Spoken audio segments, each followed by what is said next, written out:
welcome. My name is Lexi Jong, and here I like to talk about luxury beauty. And today we are going to be talking about the new foundation from Chanel. This is the Sublimage L'Essence de Teint, and this has been out in Canada for quite a while. I think other places, also the US was kind of like the last ones to get it this time. So I have been using this for several days now, and I have formulated my thoughts. So I also have a wear test to show you with this foundation, so we'll go through that also.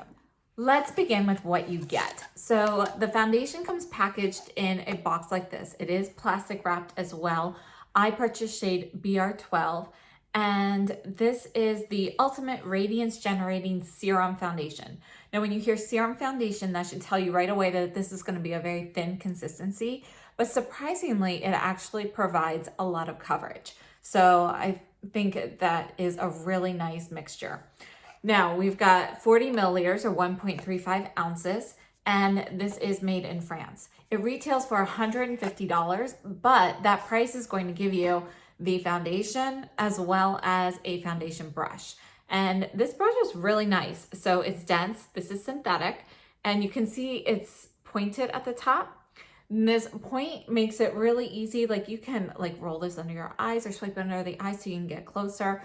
You can use the point in particular for providing fuller coverage in particular locations. So let's say you have like a blemish or something. If you just want like a tiny bit on there, it's really easy to dab just with the point. Or, you know, if I'm trying to get more coverage on my cheeks, I just use this little angled portion here to kind of stamp it in. The brush performs really well. I like it a lot. Mine's a little dirty right now, so I'm not trying to like push it too much, but I do want to show you how dense it is and how much give it is. It's very soft. Inside, there is a handy dandy little booklet. And this booklet, you know, obviously you've got the parts in a whole bunch of different languages, but it's just going to give you directions on how to apply it and so forth, and any little tips and so forth with this foundation. Now, if you are unfamiliar with Chanel skincare, they have an entire line of Sublimage products. So this foundation is meant to be used with those. Not that it has to be, but it was designed to kind of work in concert with some of the skincare products that they use. Now, the Sublimage line in general, its signature ingredient is, hold on, I wrote this down. It's the vanilla planifolia, which is basically the vanilla orchid. So usually we hear about a vanilla plant where you get the vanilla extract from, like, you've heard of like the West Indies vanilla and so forth. I don't know. If you're into baking and so forth, you've seen different varieties of vanilla. The West Indies vanilla is what comes from this plant as well. It's also known just as vanilla most often.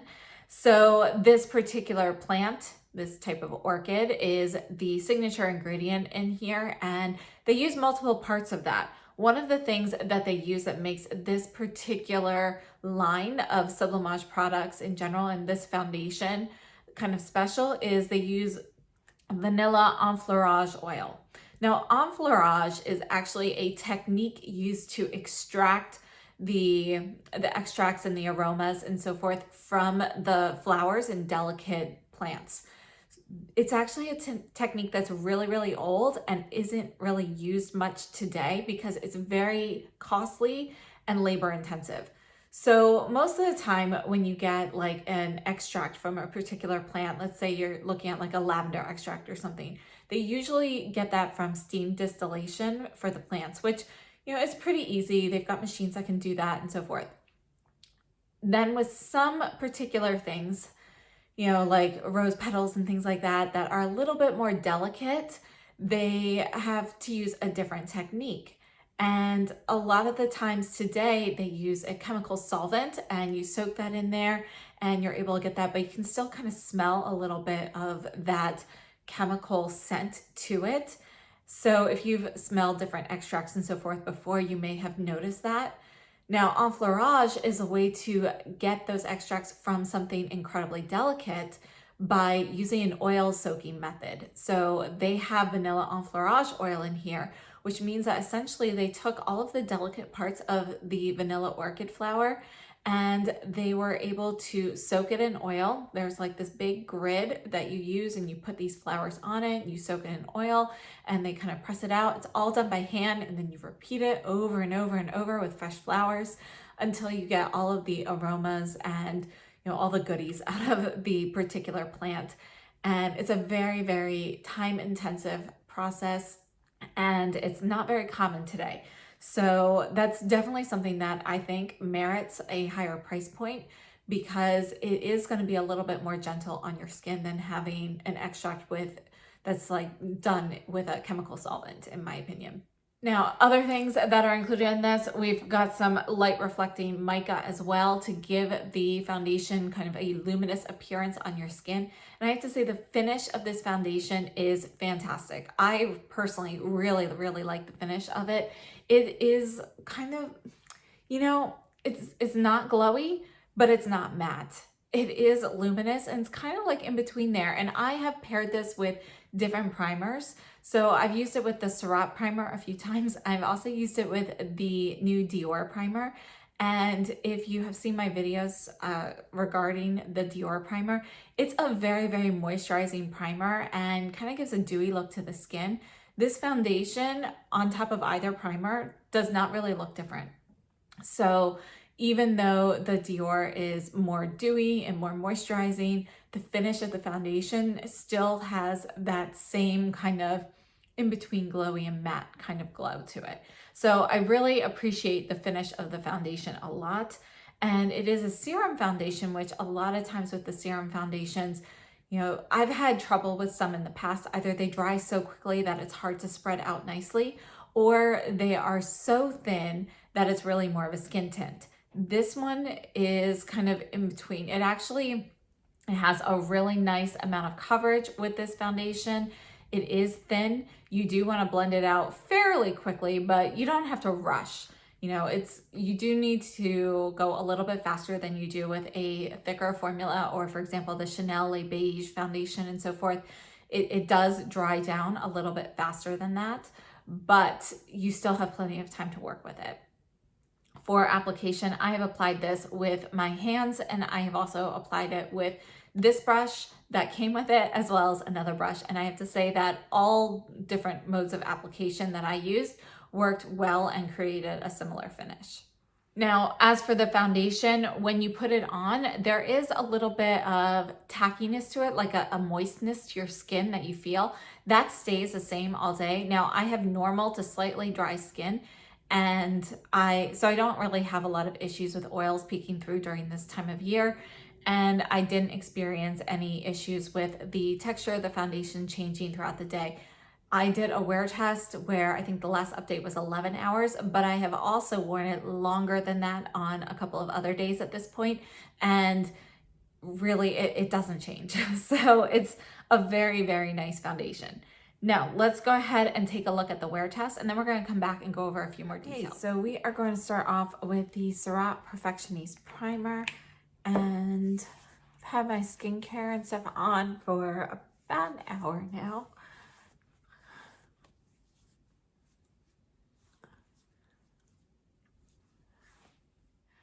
Next, we're going to take the foundation, and it is, a more liquidy foundation. It's a serum foundation, so you can see it's thin, it's runny, and you want to make sure that you shake it well every time you use it, because it will settle. So this is the brush that comes with it. See, it's just a nice synthetic brush. It's dense, it's got this dome, and I'm going to just kind of push that in. And then I'm going to leave that for a second while I push it in on the other side.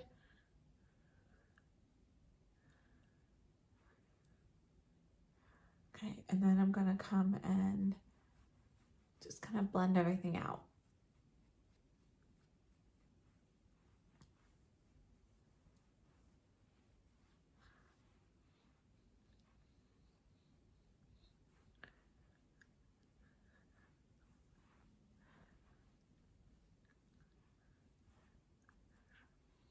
So you can see I haven't used a ton of product, and it really provides very good coverage.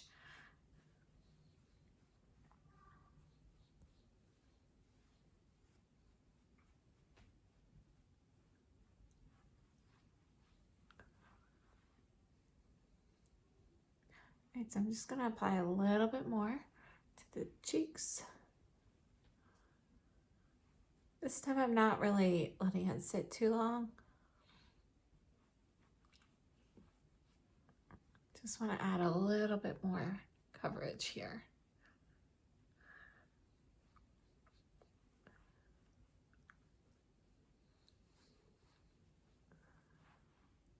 All right, I'm just gonna move you in a little closer so you can see the finish better. All right, so here is the finish. And I'll just add a little bit more so you can kind of see how it goes on. See how thin it is and how nicely it applies. It's a really nice formula. Just make it even.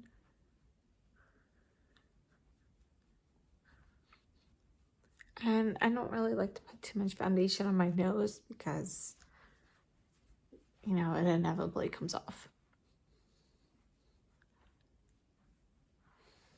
All right, so this is the foundation now. Now, when I first put this on, you can see it's a decent color match.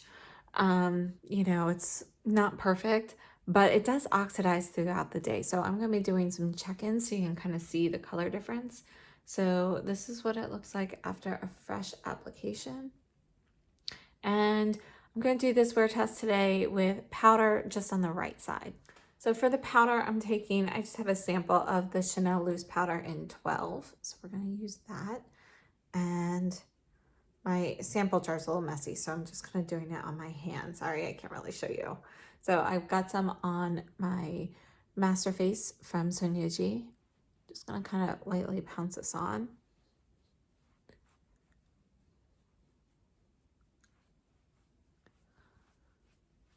And look at the difference there.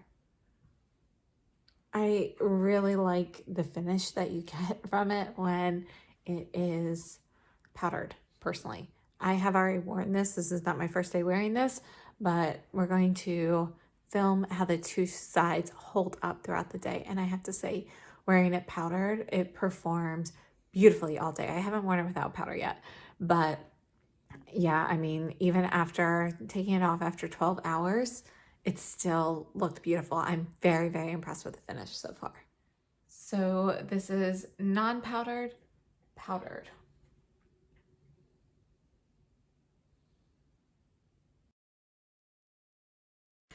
All right, it has been 3 hours since I applied my makeup today. I want to show you how everything's wearing. I also wanted to show you the color difference. I'm not sure how easily this comes across on the camera, but I can definitely tell that my face is darker now than it was when I first applied. So I think there is like a little bit of latent oxidation that occurs with the foundation. It's not just within the first few minutes.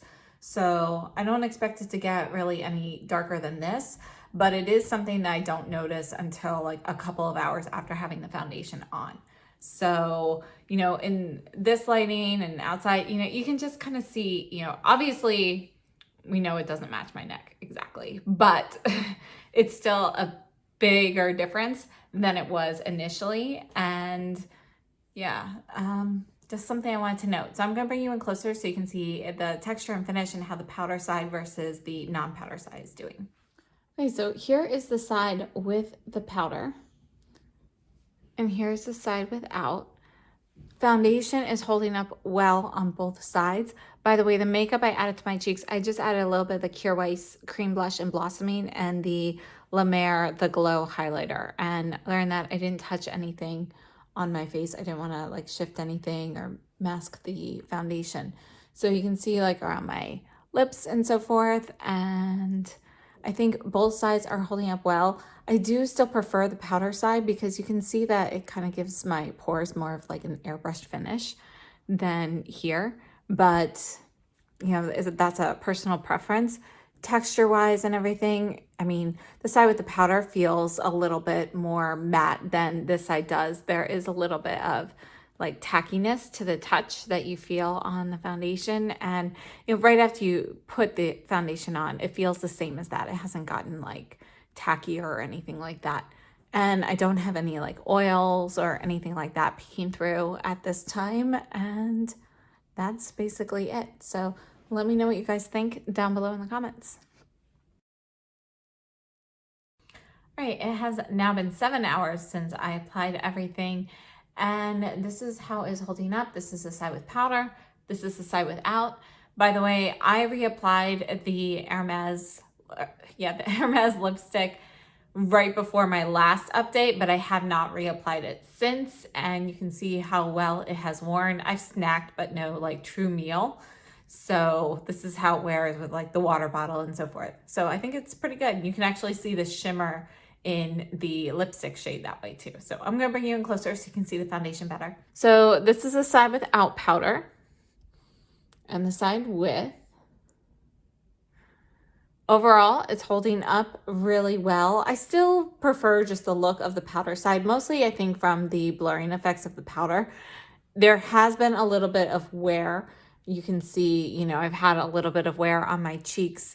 To be honest, you know, it's been one of those days where you've got kids rubbing up against you and stuff like that. So if you don't touch it at all, it does hold up better than this. I have tried that yesterday, but there is a little wear, and I think it just holds up a little bit better on the side with the powder versus without. But overall, no issues. I'm not seeing like any like gathering in the lines or anything yet. And this is how it looks. So I have not touched up makeup at all today. Okay, it has now been 11 hours since I applied everything. And this is the side without powder. This is the side with. Overall, things have held up fairly well. I do have, you know, you can see it like a little bit accentuating a few lines on the side with the powder. Let me bring you in. Okay, so again, no powder on this side. Kind of see, pay attention around the lips. And, you know, it's like, you can see a little bit of settling in the fine lines around my lips, but more so on the side with the powder than without.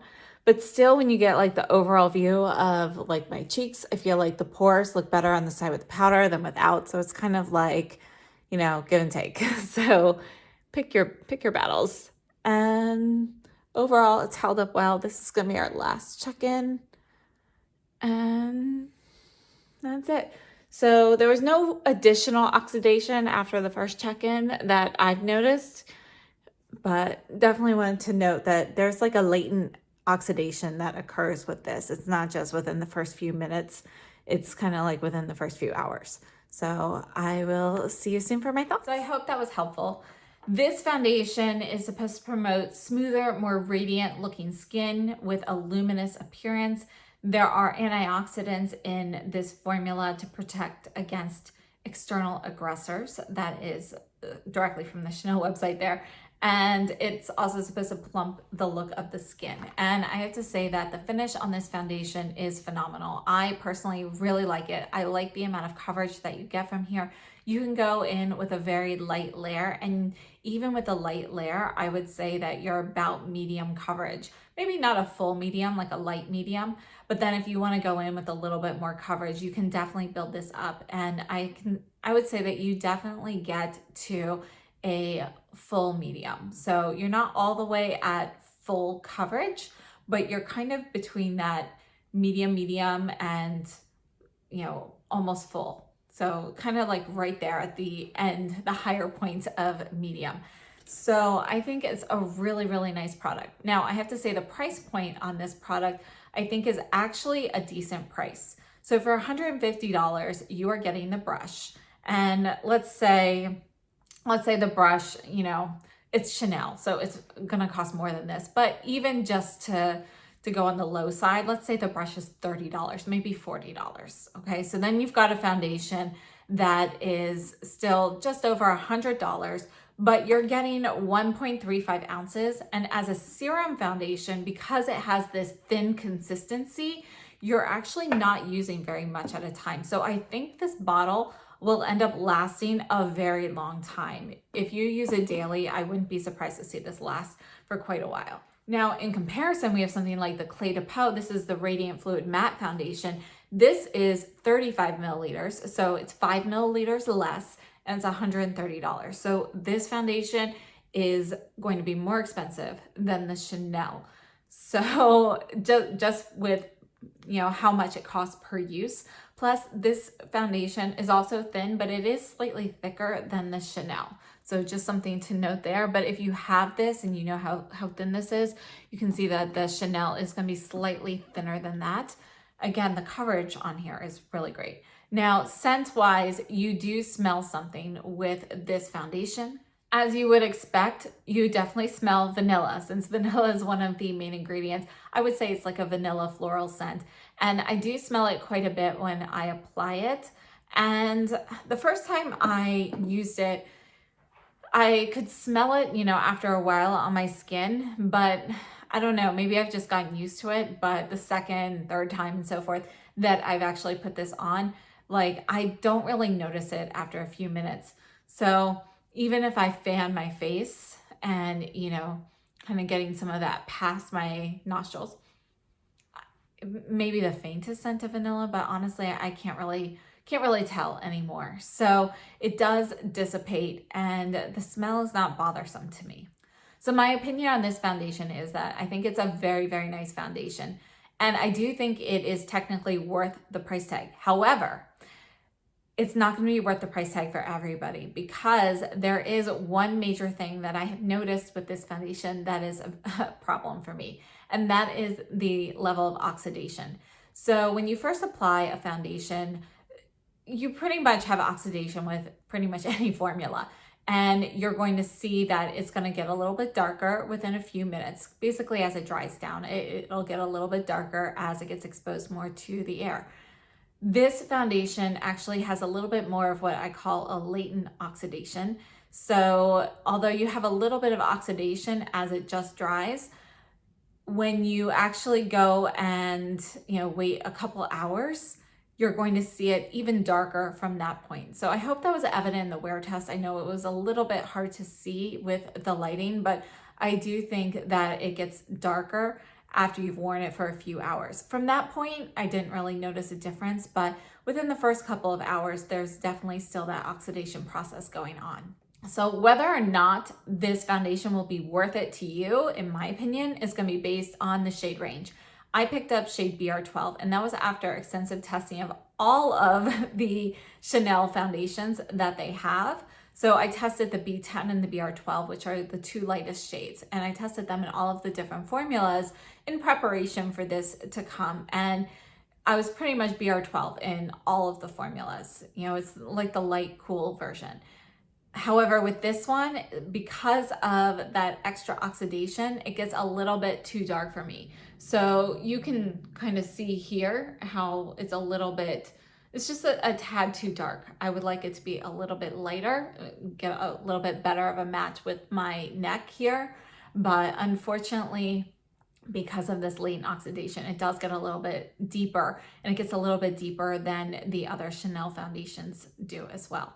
So if you've already looked at the skin tone ranges that they have in this foundation, they have a pretty limited range already. And if you're kind of in between shades, definitely go with the lighter one because of that oxidation that you're going to have.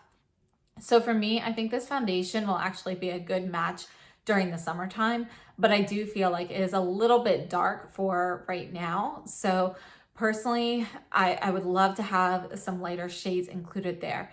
And if you've also looked at the shade range, you'll notice that some shades are missing from their normal lineup. The Healthy Beige Lake Glow, I think it had like 35 colors. And this, I forget how many this has, something like 13 or 14 shades. So there's a big difference in the number of shades that they have here. So I think that's going to be one of the biggest, determining reasons whether or not you should purchase or pass on this particular product. Again, I think the actual product itself is fantastic, but I think it's only going to be worth the price if you have a good color match. So I definitely encourage you to get a sample if you can. I will leave my essay's phone number down below. It's a work phone, so feel free to text or call on that number. And if she doesn't respond right away, just give her some time. But I purchased everything from Jelissa at Brickell City Center, and she's fantastic. So definitely contact her to check out maybe like a color analysis or some samples or something like that. Now, I just want to clarify, I'm not 100% sure that she can provide samples, but I would definitely reach out to her to see if she can, because if you go on to like Chanel.com and you talk to their customer service, they are not able to provide samples. So definitely check with an SA at, you know, one of the Chanel boutiques to see if they can provide you with samples in advance. But I really do like the actual formula of this. Now, I didn't do an unboxing with this, but I did want to give a big thank you to Jelissa because I ordered my foundation from her, and you know, she gave me the free overnight shipping, which is now not something that's happening on Chanel.com, and a ton of samples. So thank you so much, Jelissa. Let's go ahead and swatch this foundation along with some comparisons. Now, I put this swatch of the foundation on about 10 minutes ago so that it could dry and you can kind of see the difference. So this is the Sublimage Teint in BR12, and I'm just going to put a little sample here on my hand so you can see how runny it is. So this was just a tiny bit of a pump, so you can see that, you know, it's going to be plenty. If you use one, I actually don't even need a full pump to do 2 layers on my face. So it's definitely something that's going to last a while. Now let's go ahead and I'm going to apply some product here, and you can see what the color difference is after 10 minutes. So you can see that there's definitely been some oxidation at this point. And as I'm holding this up, you can actually see the oxidation occurring on the fresh layer. So there's definitely some oxidation pretty quickly. Moving on, we have the Chanel Le Beige in BR12. Clé de Peau Radiant Fluid Matte Foundation in I10. Cogendo Aqua in 002. Cogendo Moisture in 012, which is a better match for me personally. Guerlain L'Essentiel High Perfection in 00N. Westman Atelier Stick Foundation in N for neutral. This is the Merit Stick in Silk. All right, so these are the different foundation swatches. You can see that the Chanel Le Beige Healthy Glow looks a bit deeper. However, keep in mind that this is going to be a sheer formula. So even though it looks deeper as it's pulled up, when you actually spread it on the skin, because it has less coverage, it's not as noticeable. Now for depth, this is going to get probably a whole shade darker within a couple of hours. So these are going to be all of the foundations here. So one more time, we have the Chanel Sublimage Teint in BR12, and this sample has now been on for about 15 minutes. This is a fresh sample of the Sublimage. Healthy Glow from Chanel in BR12. Then we have the Clé de Peau in I10. And then this one here is the Cogendo Aqua in 002, Cogendo Moisture in 012, Guerlain L'Essentiel in 00N, Westman Atelier Stick Foundation in shade N, and the Merit Complexion Stick in Silk. So I hope this was helpful. If you have any additional questions on the foundation, please be sure to let me know, and let me know what you think about this foundation in general. I have to say that overall, even though the foundation shade is slightly deeper than what I would like, again, I do think it's going to work for me well during the summertime. And I'm actually very happy that I purchased it because I really like the brush, and I think that the foundation itself is a good value and has this gorgeous finish. And wearing it powdered versus non-powdered, I actually like both applications. I've worn it powdered and non-powdered with different powders than what I showed in the wear test as well. And I think that the foundation looks great both ways, and it holds up really well with both scenarios. So personally, you know, I do really enjoy this foundation. I think it's great. I do hope that they decide to expand their shade range.